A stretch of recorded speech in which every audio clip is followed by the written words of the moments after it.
नमस्कार, आप देख रहे हैं दिल्ली ग्लो न्यूज और मैं हूं आपके साथ सपना। चलिए रुक कर लेते हैं आज की बड़ी खबरों की ओर। दिल्ली के निवासी कमल ध्यानी की जनकपुरी में बाइक से गड्ढे में गिरने से हुई मौत पर दिल्ली जल विभाग के मंत्री परवेश वर्मा ने कहा, सड़क के ऊपर 3 महीने से काम चल रहा था। दोनों तरफ 100 मीटर की दूरी पर बैरिकेड लगाए गए थे।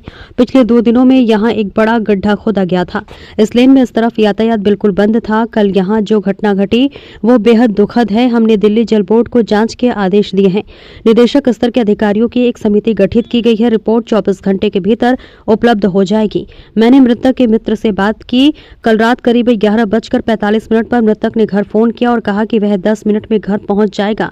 उसके बाद वे सड़क के इस हिस्से इस लेन पर पहुंचा और गड्ढे में गिर गया। जनकपुरी पुलिस ने उसके परिवार के साथ मिलकर कल रात 2 घंटे तक उसकी तलाश की। हम यहां दिल्ली जल बोर्ड के 3 अधिकारियों, कार्यकारी अभियंता और सहायक अभियंता को निलंबित कर रहे हैं। हम काम कर रही कंपनी के खिलाफ की कड़ी से कड़ी कार्रवाई करेंगे। अधिकारियों से आपने मुलाकात की? 3 महीने से इस सड़क के ऊपर में काम चल रहा है।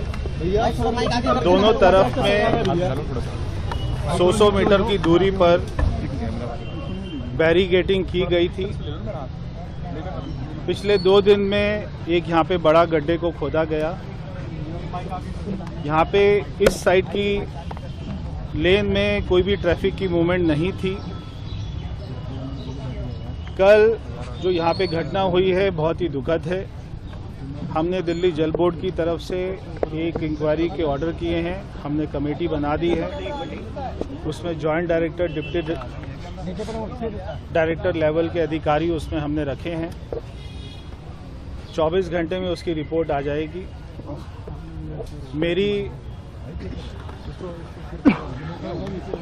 मृतक के मित्र से बात हुई। कल रात को 11:45 बजे के करीब में मृतक ने अपने घर पर बात की थी कि मैं 10 मिनट में घर पहुंच रहा हूं। उसके बाद में वो इस सड़क के ऊपर में, इस लेन के ऊपर में पहुंचे और उस गड्ढे में गिरकर उनके परिवारजनों ने रात को ही पुलिस से संपर्क किया।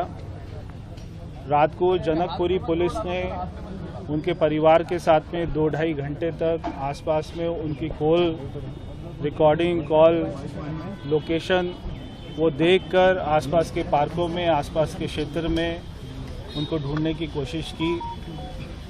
जो भी हुआ बहुत ही दुखद है।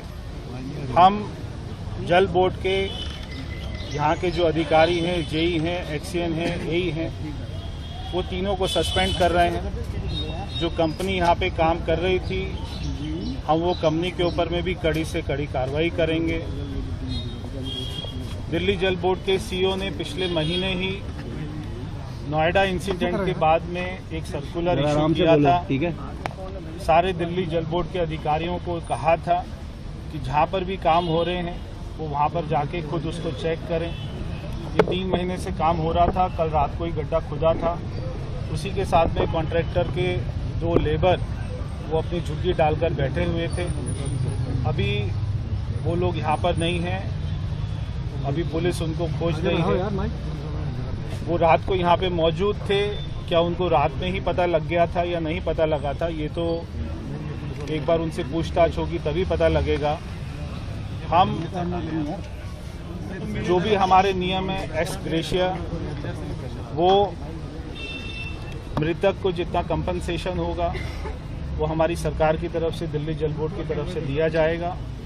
और आगे से ऐसी घटना ना हो उसके ऊपर में हमारे सख्त कदम हमने पहले से ही उठाए हुए थे और ज़्यादा उसकी कड़ी हम लोग अपनी तरफ से निगरानी रखेंगे।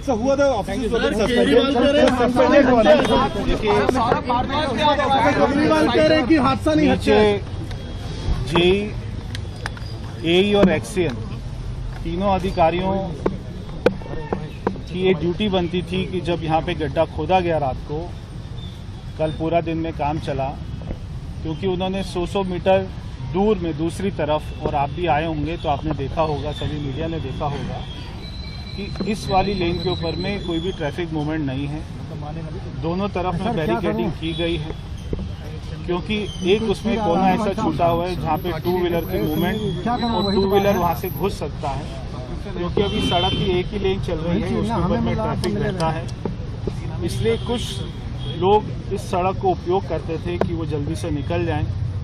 मैं इसमें मानता हूं कि अगर रात को ही पता लग जाता तो शायद कोई कार्रवाई हो सकती थी, मगर सुबह 7:30 बजे जब एक महिला अपने बच्चों को स्कूल छोड़ने के लिए आई तो उन्होंने वहाँ पर गड्ढे में झांक कर देखा, वो व्यक्ति वहाँ पर था। उसकी जानकारी पुलिस को सुबह 7:30 बजे के करीब में मिली है। पुलिस ने मौके पर पहुंचकर उसको तुरंत उठाकर हॉस्पिटल में भेजा था, मगर वहाँ पे उनकी मृत्यु हो चुकी थी। सर रात भर में 7 पुलिस गड्ढे के आसपास कहीं पर कोई लाइट भी नहीं है। किसी एक भी पुलिस थाने ने कंप्लेंट नहीं रजिस्टर करी। सर 7 पुलिस थानों में कंप्लेंट कहीं कोई स्ट्रीट लाइट हमने नहीं देखी सर गड्ढे के आसपास। जब मृतक के सारे परिवारजन सारे पुलिस स्टेशन में जा रहे थे तो वो पहले पुलिस स्टेशन से पहुंचकर दूसरी बार पे जनकपुरी पहुंचे थे। यहाँ पे जनकपुरी के हमारे कांस्टेबल उनके साथ में रात को घूमे हैं, उसको ढूंढने की कोशिश की है। उसका कॉल लोकेशन ही रात को ट्रेस कर लिया था इसी क्षेत्र में, क्योंकि आसपास में दोनों तरफ में पार्क हैं। उन्होंने पार्क में छानबीन करी है, मगर वो ढूंढ नहीं पाए। जो भी हुआ बहुत ही दुखद है, अनफॉर्चुनेट है, और इसके ऊपर में हमारी तरफ से कड़ी कार्रवाई होगी।